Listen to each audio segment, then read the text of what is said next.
এক রাইটার তার করা মহাপাপের কথা তার মেয়ের কাছে স্বীকার করতে যায়, কিন্তু সেই স্বীকারোক্তির আগে কেউ একজন এসে তাকে হত্যা করে বসে। অন্যদিকে 8 বছরের এই প্রতিবন্ধী মেয়েটা তার স্কুলের খাতায় একটা অদ্ভুত ছবি এঁকে তার ম্যাডামকে কি যেন বোঝাতে চাইছে, তবে কথা বলতে না পারায় কেউই তার কথা ধরতে পারছে না। আর ঠিক পরের দিনই ছোট্ট মেয়েটাও ছাদ থেকে পড়ে মারা যায়। এভাবেই শহরে একের পর এক ঘটতে থাকে আরো মৃত্যু। কিন্তু এগুলো কি সত্যি দুর্ঘটনা, নাকি কেউ একজন ইচ্ছে করে সব ধামাচাপা দিচ্ছে? আর সে ছোট্ট মেয়েটা ঠিক এমন কি দেখেছিল যে যার জন্য তাকে মরতে হলো? এই নির্মম প্রশ্নের উত্তরগুলো জানতে হলে আমাদের যেতে হবে চেন্নাইয়ের ওএমআর রোডে, যেখানে রাতের অন্ধকারে জেবান নামের এক রাইটার একা গাড়ি চালাচ্ছিল। তার চোখে মুখে বিষণ্ণতার ছাপ, যেন ভেতরে ভেতরে কোনো একটা ভার বহন করে চলছে সে। ঠিক তখনই তার মেয়ে শ্বেতি ফোন করে প্রশ্ন করতে থাকে যে সে এখনো কেন বাড়ি ফিরছে না।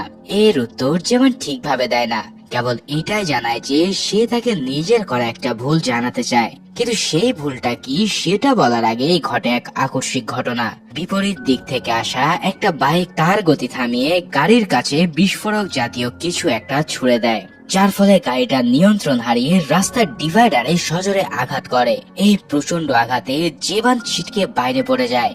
আর তখনই হেলমেট পরা ওই বাইক চালক ধীর পায়ে এগিয়ে আসে। সেই লোকটা তার হাতে একটা মোটা ধাতব রড নিয়ে বারবার আঘাত করতে থাকে জেবানের মাথায়। আর এতে করে ঘটনাস্থলে রাইটার জেবান তার প্রাণ হারায়। কিন্তু প্রশ্ন হলো, কে এই হত্যাকারী, আর কেনই বা একজন লেখককে এত নির্মম ভাবে সরিয়ে দেওয়া হলো? এছাড়াও মরার আগে জেবান ঠিক কোন ভুলের কথা বলতে চেয়েছিল? এই সব জটিল প্রশ্নের উত্তর জানতে হলে দেখতে হবে পুরো ভিডিও, কেননা এই মুভিতে এমন সব টুইস্ট আসবে যা তুমি আন্দাজও করতে পারবে না। এবার সিন শিফট হয় চেন্নাইয়ের ইটাম্বাকাম পুলিশ স্টেশনে। এই স্টেশনের দায়িত্বরত ইন্সপেক্টরের নাম অর্জুন। অর্জুনকে প্রথম দেখাতে বোঝা যায় যে সে একজন তুখোর অফিসার, তবে তুখোর পুলিশ অফিসারের জীবনেও আছে একটা বড় একাকিত্ব। অর্জুনের স্ত্রী নেই, তবে নিজের বলতে কেবল রয়েছে তার একটা ছোট্ট মেয়ে। কিন্তু কাজ আর সময়ের অভাবে সে তার মেয়েকে কোনো সঙ্গই দিতে পারে না, যেটা তাকে ভিতর থেকে কুড়ে কুড়ে খায়। আজ ছিল অর্জুনের জন্মদিন, তাই তার মেয়ে সকাল থেকে পুরো ঘরটা সাজিয়ে রেখেছে। এবার মেয়েটি তার বাবাকে ফোন করে দ্রুত বাসায় আসতে বলে, যার কারণে অর্জুনও আর এক মুহূর্ত দেরি না করে কনস্টেবল শিবাকে নিয়ে তার বাড়ির উদ্দেশ্যে রওনা হয়। কিন্তু বাড়ি ফেরার পথে ওয়াকে চকেতে ওএমআর রোডের সেই দুর্ঘটনার খবর আসে। অর্জুন একটু বিরক্ত হয়, কেননা আজ অন্তত তার বাড়িতে থাকা উচিত, কিন্তু তার কাছে নিজের ডিউটি সবার আগে। এর জন্য অর্জুন বাড়ির বদলে সোজা চলে যায় ঘটনাস্থলে। বুঝতেই পারছো অর্জুন ধীরে ধীরে তার পরিবার থেকে কতটা দূরে সরে যাচ্ছে। অর্জুন ঘটনাস্থলে পৌঁছে একটা অস্বাভাবিক জিনিস খেয়াল করে। আসলে সেই লোকটার বাড়ি পড়ে আছে গাড়ি থেকে বেশ দূরে, যা একটা দুর্ঘটনা হলে সাধারণত হওয়ার কথা না। এছাড়াও সে গাড়ির ভিতরে সার্চ করতে গিয়ে দেখতে পায় অদ্ভুত ঈগলের একটা ড্রয়িং এর ছবি, যা দেখে অর্জুন ভাবতে থাকে নিশ্চয়ই এই ছবির সাথে এমন কিছু আছে যা তার ইনভেস্টিগেশনকে সঠিক পথে নিয়ে যাবে। ইতিমধ্যে অর্জুন ফরেন্সিক টিমের উপরে কাজ সঁপে দিয়ে বাড়ির উদ্দেশ্যে রওনা দেয়। রাত ইতিমধ্যেই শেষ। অর্জুনের মেয়ে সারা রাত তার বাবার জন্য অপেক্ষা করতে করতে ঘুমিয়ে পড়েছে। অর্জুন বাড়ি এসে দেখে তার জন্মদিনের জন্য মেয়েটা কত আগ্রহ নিয়ে বসেছিল। সে পুরো ঘরটা নিজ হাতে সাজিয়েছিল, কিন্তু ডিউটি আর কাজ তাকে তার নিজের পরিবার থেকে বারবার দূরে সরিয়ে দিচ্ছে। এসব ভাবতে ভাবতে অর্জুনের ভিতরটা যেন ভেঙে যেতে থাকে। এভাবেই পরের দিন জীবনের পোস্টমর্টম রিপোর্ট আসে। এখানে ডাক্তার তাকে নিশ্চিত করে যে মাথায় ভারী কিছু দিয়ে আঘাত করে তার হত্যা নিশ্চিত করা হয়েছে। এছাড়াও ভেতরের পরীক্ষায় বোঝা যাচ্ছে যে জীবন দীর্ঘদিন ধরে একটা মানসিক অবসাদে ভুগছিল। তার মানে জীবন এমন ভয়ঙ্কর কিছু জেনে গিয়েছিল যে যার কারণে তাকে প্রাণ দিতে হয়েছে। যাই হোক, এই পর্যায়ে আমরা পরিচিত হই আদি ও নীতিশ নামের দুই বন্ধুর সাথে। তারা দুজনেই ছোটবেলার বন্ধু, আর বর্তমানে দুজনেই মেডিকেল টেকনিশিয়ান হিসেবে কাজ করছে। মূলত যারা ঘুমের সমস্যায় ভোগে, বিশেষ করে ঘুমের মধ্যে যারা অতিরিক্ত নাক ডাকে, তাদেরকে একটা বিশেষ থেরাপির মাধ্যমে প্রশান্ত করে ঘুম পাড়িয়ে দেওয়া হলো এদের কাজ। আদির মা কল্যাণী গত কয়েক মাস ধরে মানুষটা ঘরবন্দি, আদির ভাষ্য মতে তার মায়ের নাকি মানসিক অবস্থা অতটা ভালো না, তাই ঘর থেকে সে তাকে বেরো হতে দেয় না। এসব দেখে নীতিশ তাকে বলে এভাবে ঘরে না রেখে তাকে হসপিটালে দিলে ভালো হয়। কিন্তু আদির সাফ কথা, সে তার মাকে নিজের কাছে রাখতে চায়, কেননা একটা সন্তান হয়ে নিজের মাকে টেক কেয়ার করতে না পারলে সে কিসের সন্তান? বুঝতেই পারছো আদি তার মাকে কত ভালোবাসে। কিন্তু এই ভালোবাসা একদিন এমন এক রূপ নেবে যা তোমার কল্পনা শক্তিকে একদম ভেঙে চুরমার করে দেবে। সেদিন রাতেই আদির কাছে একটা নতুন পেশেন্টের কল আসে। সে পেশেন্ট জানায় তার বাবাকে থেরাপি দিতে আদি যেন তার বাড়িতে আসে। এবার সেই অনুসারে আদি ও নীতিশ বেরিয়ে পড়ে। তবে তারা বাড়ি পৌঁছানোর আগে চলো পরিচিত হয়ে নি এই মেয়েটার সাথে। মেয়েটার নাম মীরা, পেশায় সে একজন অটিস্টিক স্কুলের টিচার। যারা প্রতিবন্ধী ও বিশেষ চাহিদা সম্পন্ন শিশু তাদের বিদ্যাদান করায় তার আসল কাজ। অটিস্টিক বাচ্চাদের সাথে কাজ করতে যে ধৈর্য আর মমতা দরকার মীরার মধ্যে সে সবকিছু বিদ্যমান, যার ফলে বাচ্চারাও তাকে অনেক ভালোবাসে।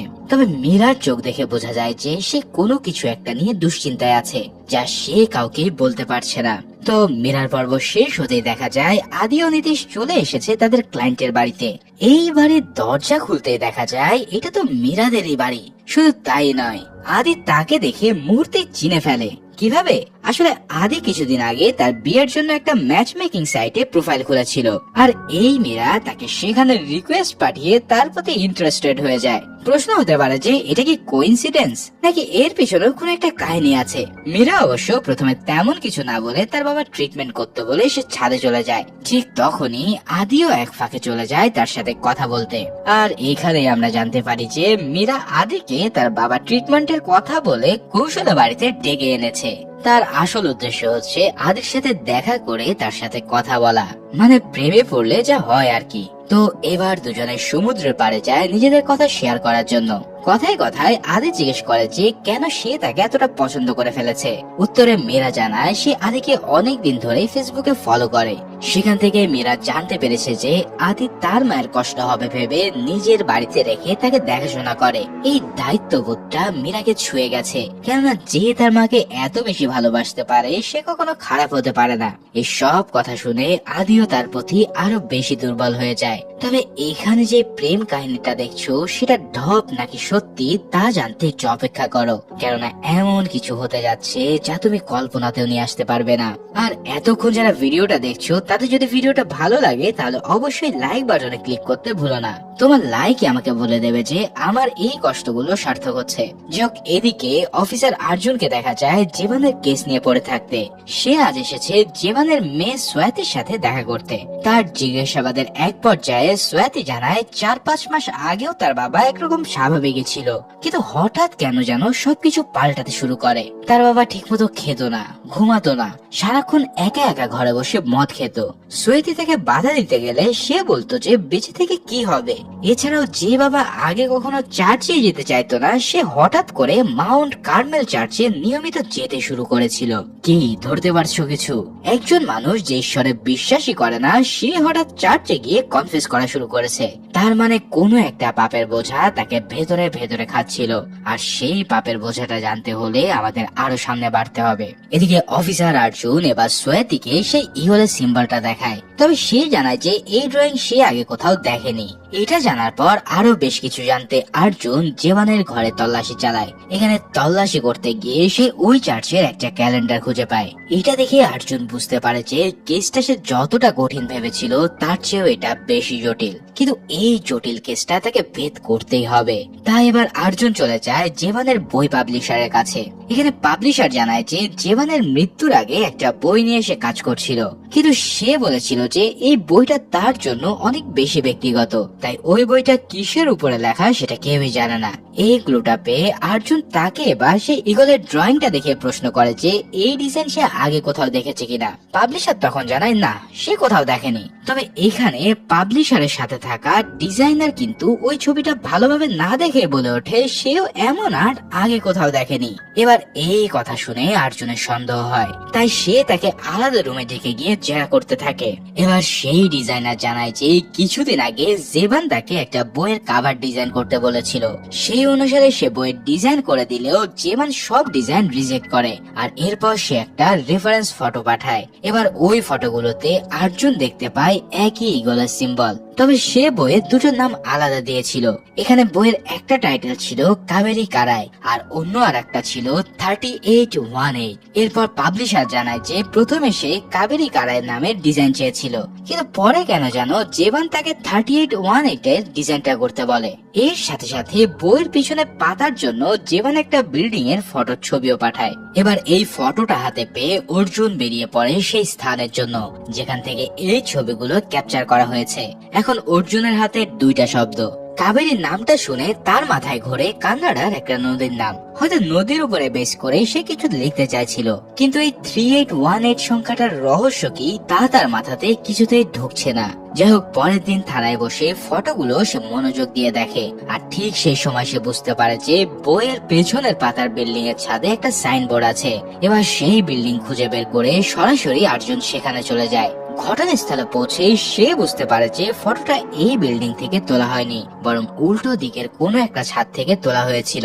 কেননা সেই দিকের বিল্ডিং এর ছাদে একটা ঈগলের ভাস্কর্য দেখা যায়, যেটা ঠিক ফ্রন্ট পেজে ডিজাইনের মতন, যার কারণে অর্জুন তৎক্ষণাৎ সেই অ্যাপার্টমেন্টে চলে যায়। এখানে এসে দেখা হয় দারোয়ান কানাগুর সাথে। কানাগু জানায় জেবানকে সে চেনে না। সেখানে থাকা এক লন্ড্রি ম্যানও একই কথা বলে। এরপর অর্জুন লিফট না নিয়ে সিঁড়ি বেয়ে ছাদে ওঠে, আর এই ছাদ থেকে স্পষ্ট বোঝা যায় যে এখান থেকেই সেই ফটোটা তোলা হয়েছিল।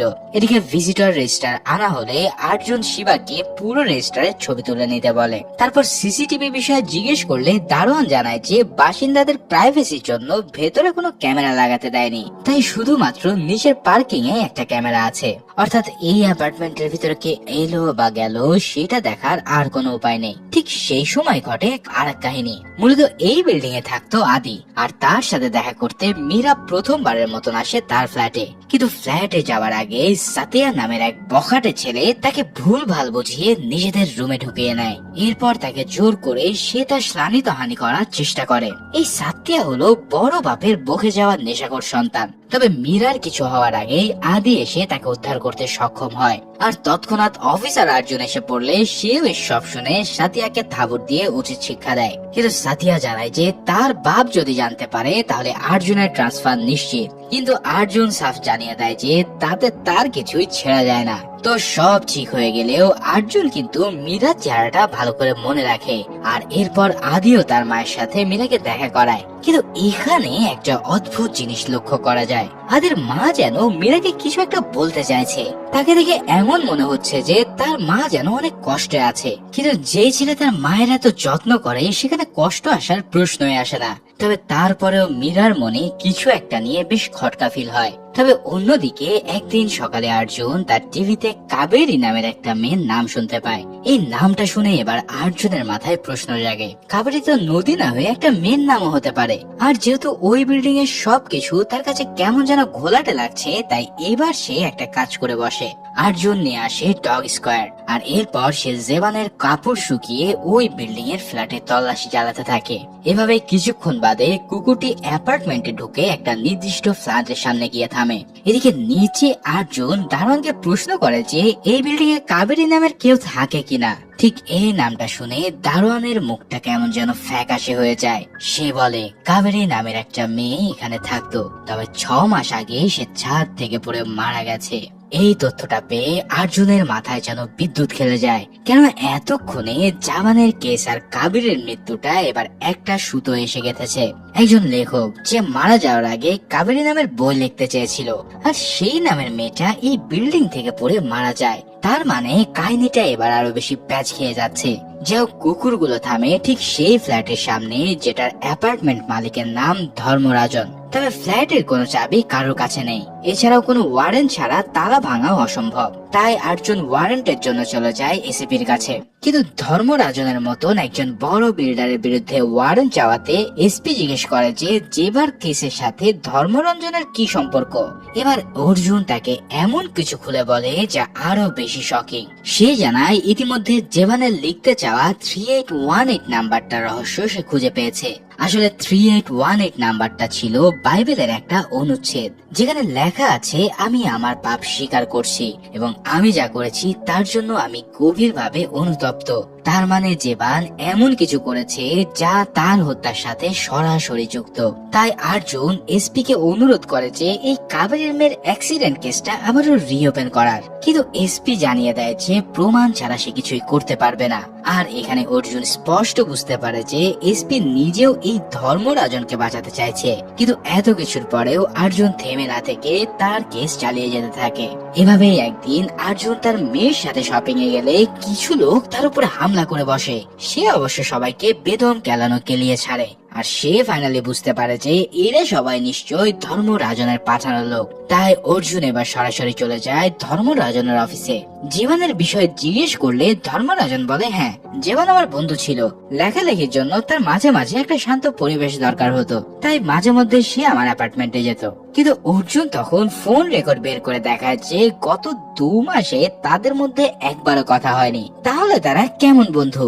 তখন ধর্মরাজন বলে, কথা না হলে কি মানুষ মানুষকে খুন করে ফেলে? এছাড়াও সে জানিয়ে দেয় যে যদি অর্জুন আইনি লড়াই লড়তে চায় তাহলে সে তাকে কোর্টে দেখে নেবে। এই সব শোনার পর অর্জুন উঠে যেতে যেতে হঠাৎ ঘুরে বলে, কাবেরীর মৃত্যুর বিষয়টা একটু জানতে চেয়েছিলাম। আর এই একটা কথাতেই ধর্মরাজনের গলার স্বর সম্পূর্ণ বদলে যায়। তার গলায় আর আগের মতন সেই দাপট নেই। সে কোনো মতে বলে যে আমি কেবল শুনেছি এই মেয়েটা নাকি ছাদে খেলতে গিয়ে ছাদ থেকে পড়ে মারা যায়, এর বেশি কিছু আমি জানি না। তবে এখানে আমরা বুঝতে পারি যে কাবেরীর মৃত্যুর পিছনে এই ব্যাটারও হাত আছে। তাই ভেবাচাকা খেয়ে সে অর্জুনকে অনুরোধ করে এই বিষয় নিয়ে বাইরে কোথাও দেখা করার জন্য, কেননা সে তাকে সবকিছু খুলে বলতে চায়। সেই অনুসারে অর্জুন তার জন্য সমুদ্রের পাড়ে বসে অপেক্ষা করছিল। ইতিমধ্যে ধর্মরাজন এসে তাকে আসল কাহিনী বলতে শুরু করে, কিন্তু ঠিক সেই সময় দূর থেকে একটা ছুরি এসে তার গলা এফোর করে দেয়। এই আকস্মিক ঘটনায় অর্জুন পুরো শকড হয়ে পড়ে। তবে নিজেকে সামলে সে পিছু নিতে থাকে সেই হত্যাকারীর। তবে অনেক চেষ্টা করার পরেও সেই কিলার রাতের অন্ধকারে মিশে যায়। আর এখানে এমন একটা সত্য রিভিল হয় যার জন্য তুমি মোটেও প্রস্তুত নও। এই খুনি আর কেউই নয়, বরং এটা হলো আদির প্রেমিকা মীরা। কি প্রচন্ড ধাক্কা খেয়ে গেলে তাই না? আমিও পুরোই টাসকে খেয়ে গিয়েছি এটা ভেবেছে মীরার মতন একটা মেয়ে কিভাবে খুন করতে পারে। এই রহস্য ভেদ হওয়ার আগে আরো কিছু জিনিস বোঝার দরকার। এবার চলো সেদিকটা আগে শেষ করে আসি। ইতিমধ্যে ধর্মরাজানের মতন প্রভাবশালী বিল্ডার খুন হওয়ার পর পুরো শহরে তোলপাড় পড়ে যায়। এসিপি অর্জুনকে মেডিকেল লিভ নিতে বলে এই শহর ছেড়ে আপাতত সরে যেতে বলে, কিন্তু অর্জুন জানায় ইতিমধ্যে সে কেসটাকে গুছিয়ে এনেছে। তাকে যদি মাত্র 15 দিনের সময় দেওয়া হয় তাহলে সে এর শেষ দেখে ছাড়বে। এখানে অর্জুনের এমন কনফিডেন্ট দেখে এসপি শেষ পর্যন্ত রাজি হয়ে যায়। এবার অর্জুন চলে যায় কাবেরীর ফ্ল্যাটে। কাবেরীর মৃত্যুর পর তার পরিবার স্মৃতি বিজড়িত এই ফ্ল্যাটটা বিক্রি করে দেয়নি। তাই এখানে এসে অর্জুন যখন সার্চ করতে থাকে তখন সে পেয়ে যায় হুবহু সেই ক্যালেন্ডার যা সে এর আগেও জীবনের ঘরে দেখেছিল। এরপর অর্জুন কাবেরীর মা গীতার সাথে দেখা করে। অর্জুন তাকে জিজ্ঞেস করে যে স্লিপ করে পড়ে যাওয়ার ঘটনা কি তার কাছে বিশ্বাসযোগ্য মনে হয়। তবে গীতা উল্টো তাকে প্রশ্ন করে বলে, সন্দেহ করে কি আমি আমার মেয়েকে ফেরত পাবো? এই একটা লাইনে একজন মায়ের পুরো জীবনটাই বলা হয়ে গেল।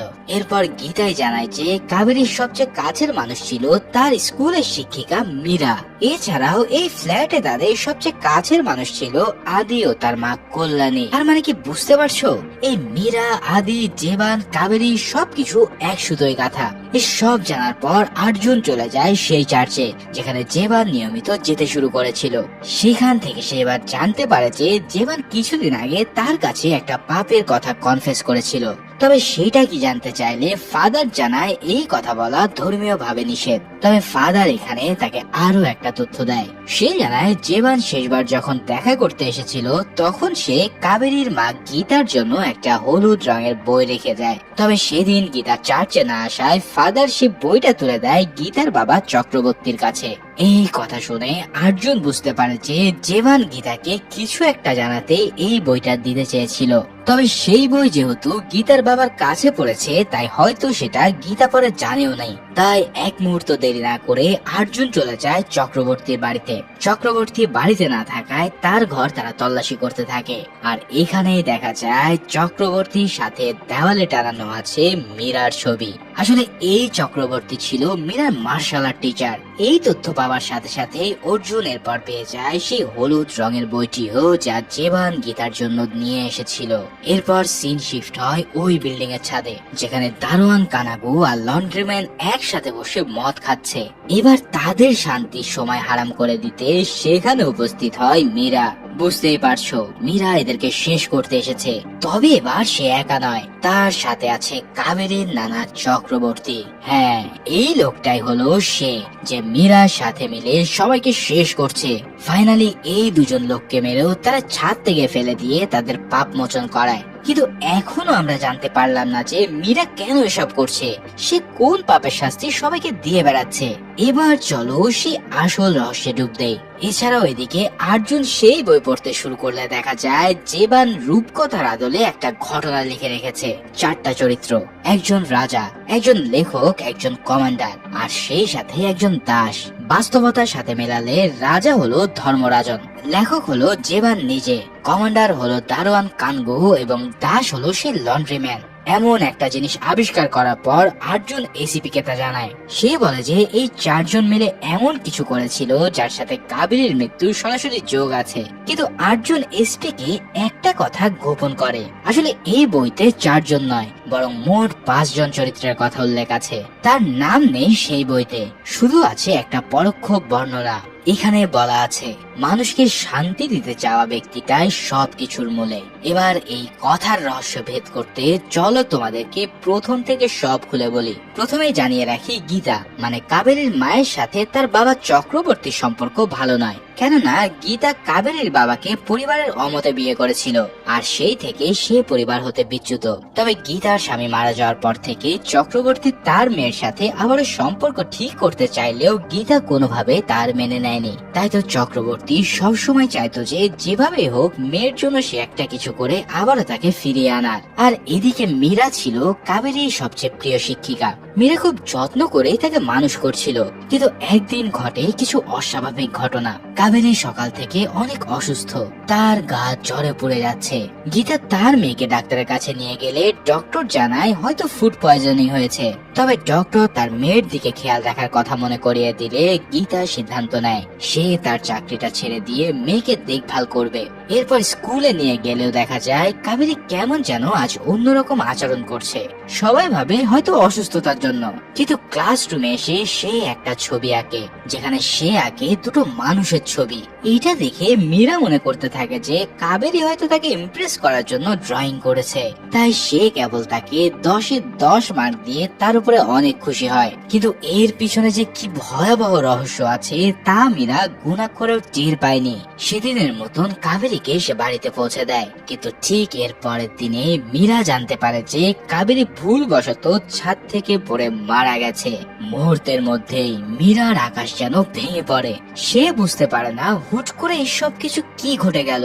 এরপর মীরা যখন পুরো বিষয়টা নিয়ে আবারও ঘাটতে থাকে, তখন তার সামনে এমন কিছু রিভিল হয় যা এই মুভির আসল মোটিভ। হ্যাঁ, কাবেরী সেদিন দুর্ঘটনায় মারা যায়নি, বরং তাকে নির্মমভাবে হত্যা করা হয়েছিল।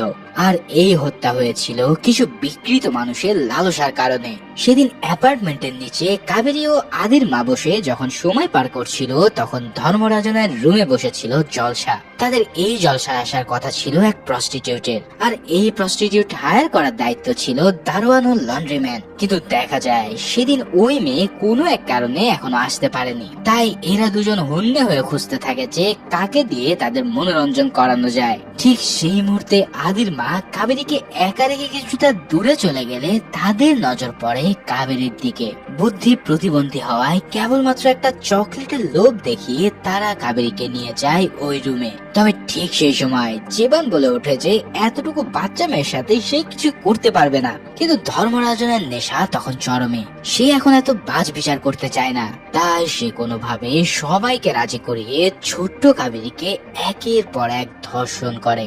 একবার চিন্তা করো, মানুষ কতটা পশু হলে অসুস্থ বাচ্চাকেও ছাড় দেয় না। এদিকে আদির মা কল্যাণী এসে যখন কাবেরীকে খুঁজে না পায়, তখন সে ওই দুজনকে তাকে খুঁজে দিতে বলে।